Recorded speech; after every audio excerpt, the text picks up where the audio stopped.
So let's start in the beginning.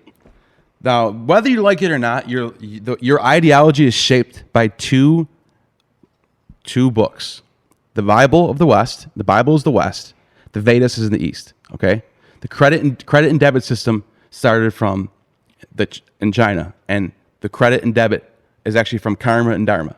So that ideology is literally embedded in the subconscious of the people, because for thousands and thousands of years, these are things that were taught to people that became embedded in their subconscious. And the West, the Bible, whether you like it or not, it shapes our morals and the way we think, the way we have free markets, the way we interact with each other. Then eventually, a man named Plato wrote the Republic. He wrote about the Senate. He wrote about representation of government for the people. This changed the world as we know it. Absolutely. Our country, the United States, people like to call it a democracy. It's actually a republic. Yeah. So Senate and us being a republic is based on the republic in Plato and Greece. Yeah. So that changed the West. Absolutely. Another book that changed the East, The Art of War. The Art of War, really, if you really look at The Art of War, it teaches you how to really be deceitful, how to win. Yeah, it's all about strategy. Strategy, yeah. And, outsmarting your opponent. People apply this to business. You can divide and conquer. Divide and conquer. There. Yep. You see this ideology in the East. Absolutely. Big time. Yep.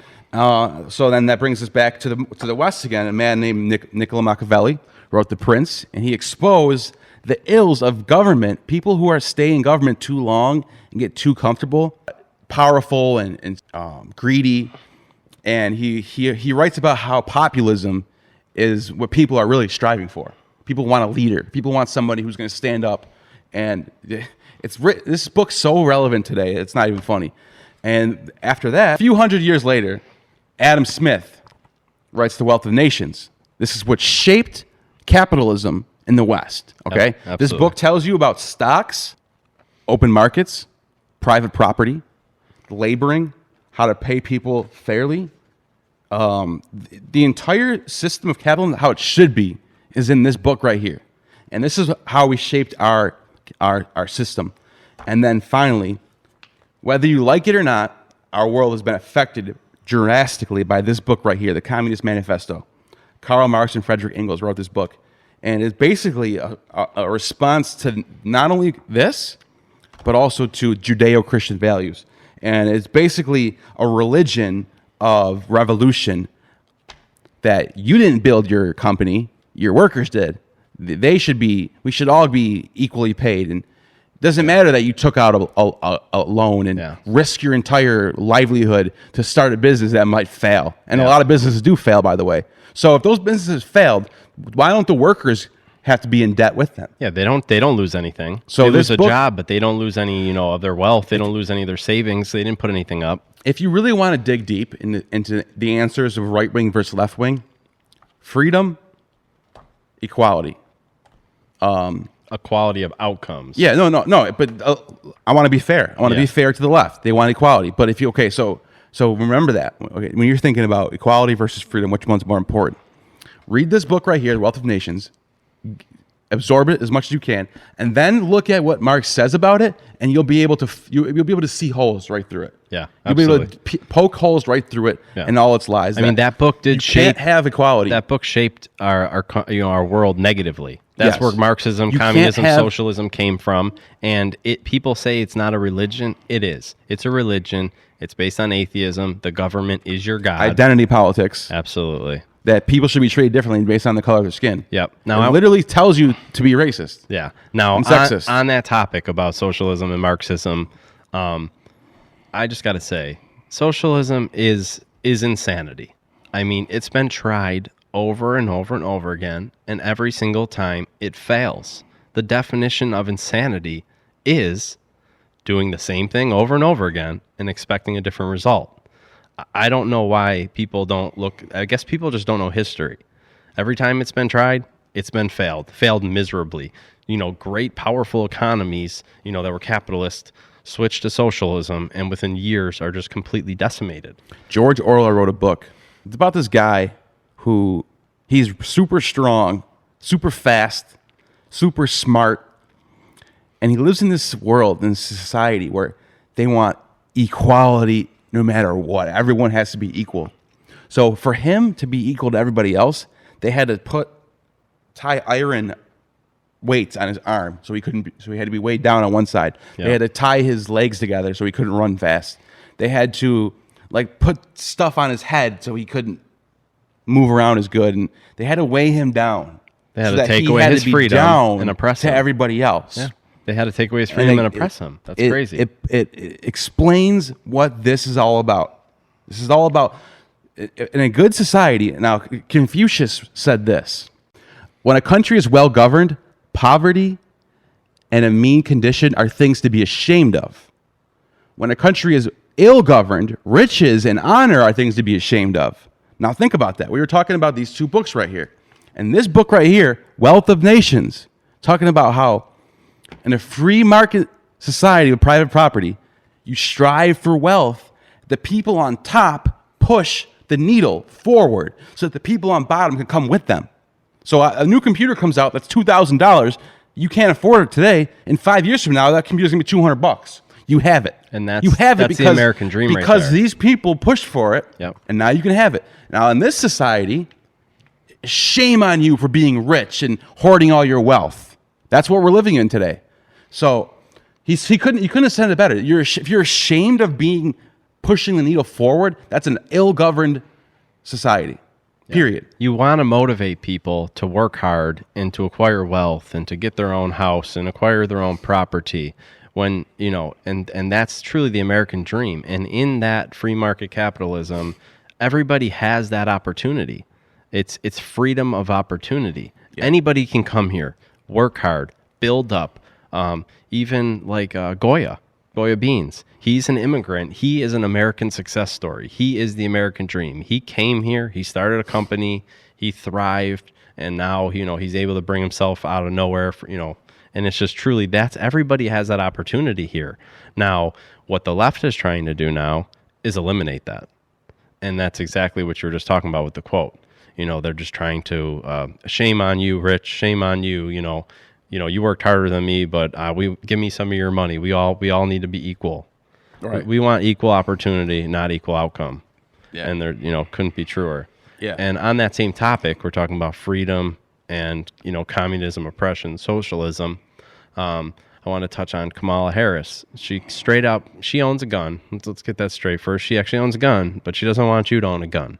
She came out and said that, if she was ever to become president or get into power, she wants mandatory gun buybacks. Now, everybody knows if it's mandatory, that's gun confiscation wrapped in a pretty bow. It's not optional, so it's not a buyback. If it's mandatory, it's confiscation.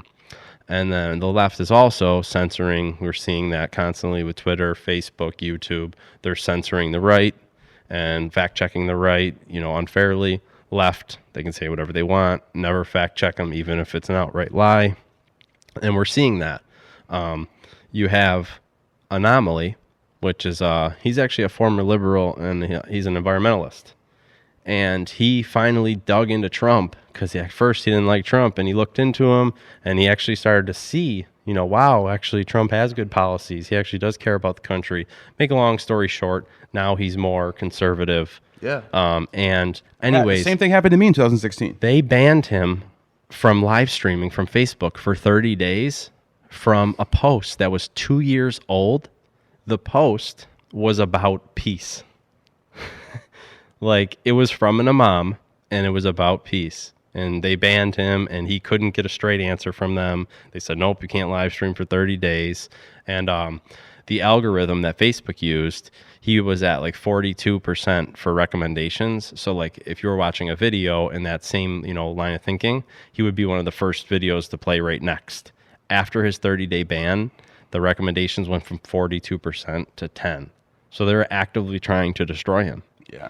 And so the censoring and the banning, and then you have a company like Goodyear, an American company, comes out and says, they had a presentation, a PowerPoint. One of their employees took a picture of it, and it was company wide. They said, this is what is acceptable. This is what it is not. They said MAGA gear, Trump gear, Trump hats, shirts, whatever, not allowed. Blue Lives Matter supporting the police, not allowed. But Black Lives Matter, that's okay. LGBTQ, that's okay. I mean, just showing the bias, it's just it's unbelievable. And it's like, then they come out and say, well, we don't want any politics. Okay, well, if that's okay, then fine. Okay, well then that doesn't work because Black Lives Matter is political. Just like Blue Lives Matter, Black Lives Matter, same thing. One's, supporting, Black lives and, against police brutality. One is supporting our police and our law enforcement. So it's just unbelievable, the bias and the bans and then the mandates, and Joe Biden wants to do mask mandates. And when are people going to start to see that our rights are being trampled? I mean, are we going to really remain free if the left gets in power? They're getting more and more radical. They're not even hiding that they're socialists anymore. They straight out come out and say it. Well, they said in the DNC, they said our platform, our Democratic platform, is based on Bernie Sanders. Now, everybody knows that Bernie is a socialist, and he's proud of it, and he thinks that Cuba's great and Venezuela's great, and he comes out and says that they have great things in place. Yeah, so I'm glad you brought that up about Bernie Sanders, right? So when Bernie Sanders was really starting to blow up back in 2016, and he was really starting to become really popular, and people were defending him as he's a democratic socialist. That's different.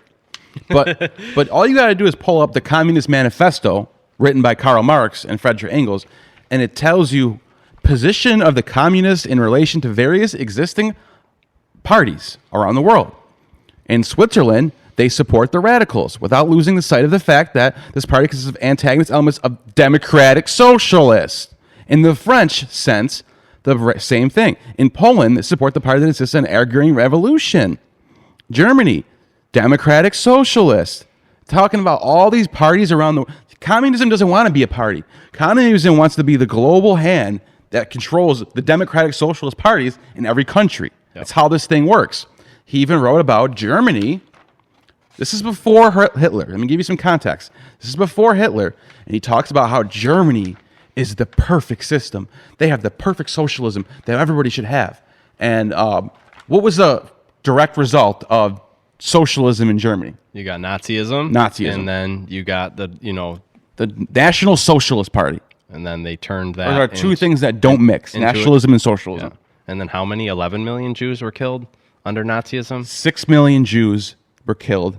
There's 10 million people in the war in general, but in the camps it was 6 million Jews, 2 million Poles, which was 8 million total, and then I think that with the war it was like 10 million people, 10 million innocent people died. Then in Russia, communist Russia, 100 million people. Well, let's look about communist China with Mao. Yeah, it was like hundreds of millions of people. Yeah, I mean it's unbelievable. Yeah.